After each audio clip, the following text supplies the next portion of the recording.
Upon Ron's return to the United States, he calls Dr. William Shea of the Biblical Research Institute of Washington, D.C., for help in sorting and analyzing his data.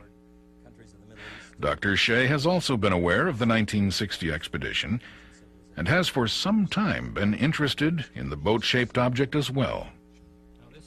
He is most pleased to have the opportunity to discuss Ron's findings and to compare notes and thoughts. Dr. Shea holds a doctorate in archaeology and is also an MD. He has had over 130 professional papers published worldwide, has taught Old Testament history at Andrews University, and is an acknowledged expert in his field. I've never measured the exact distance, but if you stand on the object, you can see Mount Ararat in the near foreground. Mount Ararat is a very beautiful and very interesting mountain, but it has certain drawbacks when you think of the flood story in the Bible. Mount Ararat is a volcanic peak over 16,000 feet high. If you think about the Ark coming to land on a volcanic mountain, that's not a very propitious spot for it to be salvaged if you're going to find any remains. In fact, some of my friends who have been working on that particular mountain have been working on the northwest face where there's the Great Ahura Gorge. Now that blew out in historical times, and it seems like to me that would be the very worst place to have a preserved remnants of the Ark. So on the other hand, the site that we've been talking about in the mountains across the valley, those are sedimentary rocks. They're not volcanic rocks, sedimentary rocks, water-laid rocks, the type of rocks that one would expect from flood activity. Another thing about Mount Ararat is that it's a glacial-covered mountain peak. I don't know the exact dimensions, and it varies according to the weather, of course. The glaciers shrink back in the summertime and they extend in the wintertime. But several thousand feet of the mountain's top are covered with glaciers, and these glaciers, of course, scour the rock of the mountainside. So if you had an arc-shaped object up there, it would suffer from the same damage that the scouring of the rock would suffer from.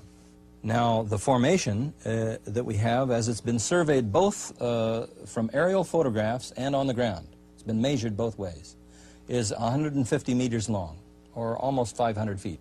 If you take that long Egyptian cubit, assuming Moses is the author of the account, or the transmitter of the account, and apply that standard of measurement, it is interesting that this formation, either in the photographs or on the ground, has measured to essentially what would be 300 cubits long. Now that's a remarkable correspondence. It's not 500 cubits, it's not 150 cubits, it just happens to be 300 cubits long. And the biblical story just happens to record the length of the Ark as 300 cubits long. On one occasion, Dr. Shea had made a trip to eastern Turkey and had the opportunity to examine some of Ron's discoveries, particularly the massive anchor stones. I've seen 3 of those stones in the field. One is in a village and 2 are out in the fields by the village. The first point that one can make in comparing with anchor stones, and we have many, many anchor stones to compare with. Anchor stones were the common way to anchor ships until iron came in about 1200 BC. Anchor stones are tall in one dimension. They are thin in another direction, and they have a hole at the top. Now, the other aspect of these stones is their iconography. Somebody has carved some signs into them, as you can see from this one right here. The large cross in the center would be Noah. The medium-sized cross to the right and below would represent Noah's wife. 3 of the crosses up one side, above the arm of the cross, the major cross, would represent Noah's sons. The other 3 crosses up the other side would represent the wives of Noah's sons. There's exactly 8 crosses. There are 8 people in the flood story, and these are engraved upon stones that look very much like anchor type of stones. These are Christian crosses, but they indicate that the people who put those crosses on these stones saw some type of connection between these particular stones and the idea of Noah and the Ark and the 8 people that were in the Ark according to the biblical record. Now these stones are very unusual and irregular in that they are not near any normal natural body of water. It seems evident to me that somebody either wanted to depict something like an anchor stone or actually used an anchor stone in this area. And yet the nearest bodies of water are 75 miles to the southwest and 100 miles to the north. No normal, natural, reasonable explanation for why anchor stones would be used in this particular area. Ron and Bill agree that much progress has been made on Ron's first foray into the field. Due to the success of the trip and the strength of the discoveries made, Ron feels more strongly than ever that he is on the verge of a major breakthrough. As he reviews his data, the boat-shaped object continues to haunt him, as it has for the past 17 years. Then, unexpectedly, a most surprising and fortuitous event takes place. My disappointment at having to wait on a permit for a later date was offset by an earthquake that happened in 1978 that did a much better job of excavating the boat than I could have done in maybe a year or 2 years hard work.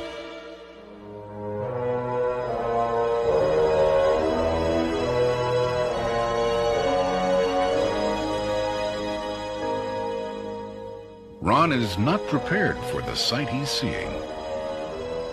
The earthquake has dropped the earth from around the sides of the remains, and the formation is now completely exposed. There, at 6,300 feet above sea level, in the mountains of Ararat, lies what appears to be the hull of a massive, ancient, man-made ship. The sides of the object are now clearly exposed, and the outline of the hull of a ship is now evident and clearly visible.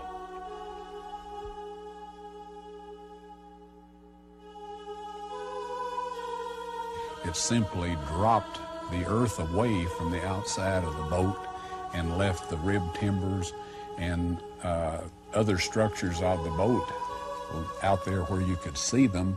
Also, there was a vertical split right down the center of the boat, which enabled me to measure the depth of the boat, plus get good, clean, fresh sample material out of there to have analyzed to tell us more about the chemical composition of the boat. These two photos, post and pre-quake, give one an idea of the extent of nature's timely excavation job. The photo at left was taken in 1960 by the first party to examine the object. The photo at right was taken by Ron in 1979, shortly after the quake. It clearly shows the large quantities of earth which have been displaced from the sides of the object. Again, these two photos examine the object both post and pre-quake from yet another angle. In addition to this, the quake has cracked the object down the center, allowing Ron to take fresh samples of material for analysis. He also takes samples from around the object in order to compare the two for possible significant differences. Immediately upon Ron's return to the United States, he rushes the samples to Galbraith Labs of Knoxville, Tennessee for breakdown and analysis. The results are electrifying. Not only is there high carbon content, as in long decayed ancient wood, there are also traces of metal.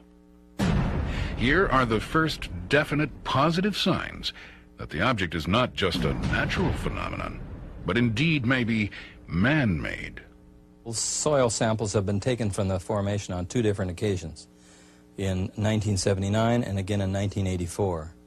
It's the 1979 samples that first gave the clue that there is a distinct difference in the amount of carbon in the formation as opposed to the field outside of the formation. I have the reports here, and if there was wood in this formation, that kind of a reading with 5% of carbon content would point to it. That's the kind of reading you would expect to get from the decayed wood. Once we became aware that there were concentrations of metal in this boat formation that were associated with what appeared to be structural remains, the next obvious step was to investigate the site with the use of metal detectors. We set up a expedition with permit to go out with 4 types of metal detection equipment, and with this we carefully surveyed the boat, and we laid out tape, survey tape, on top of the ground or on top of the formation to indicate the position of the metal patterns in the boat. Included in the expedition of Ron and 4 other specialists was Dr. John Baumgardner, a physicist from Los Alamos National Laboratories of Los Alamos, New Mexico. Using 3 types of sophisticated metal detection devices, they began to lay down colored survey ribbons in correlation with the metal detection readings on both the tops and sides of the boat-shaped object.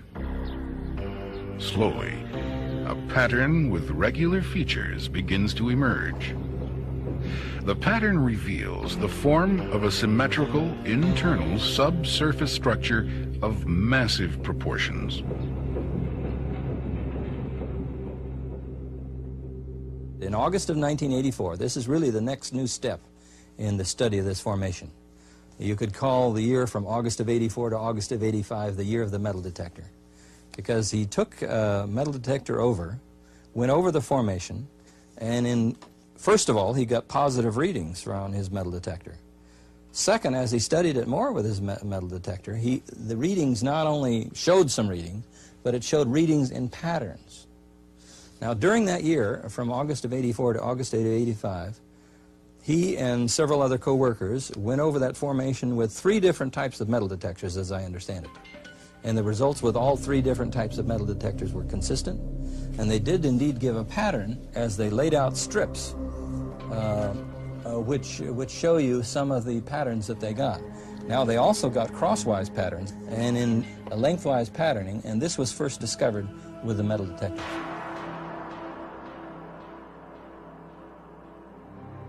Since the negative and positive to these readings have been obtained using 4 different types of metal detectors, since one of these is species-specific in terms of the type of metal detected, since neither of these methods provides any positive readings for the field around the object, and since these positive readings can be correlated with visually observable features of the formation along the portion of one side of it, considerable confidence can be placed in the accuracy of these readings. Thus, the metallic distribution pattern of this formation, whatever it means, seems reasonably straightforward and clear. Whatever is giving the positive readings on the metal detectors, presumably some type of metal, we're not sure what kind, would have to be patterned in the formation. And the question then is, why is it patterned in the formation? Well, let me just give you a hypothesis, a suggestion. If you had petrified wood in this formation, and the petrification takes place by a process of mineral elements flowing through the wood and depositing in them, then you would expect the trace readings that those minerals would give to follow the pattern of the decayed timbers and the petrification process. And so one possibility would be that this is a reflection of the petrification process of an original form, which would underlay this formation as it now stands. When we did this metal detector evaluation of the boat formation, we covered the sides of the boat also, the area that had been left bare when the earth fell away during the earthquake, and the rib timber patterns and the keel or keelson patterns were very obvious there along the sides also. Now, another thing we did with these metal detectors, where we spotted high concentrations, say of iron, for example, we were able to collect a sample of 91% pure iron that showed preferential gradients under microscopic examination. And in our language, that meant that this had been hand-worked. It was a right-angle bracket that we... Although this is an incredible breakthrough, Ron and the team realize that more data is needed before they can draw any conclusions as to whether or not this is a ship.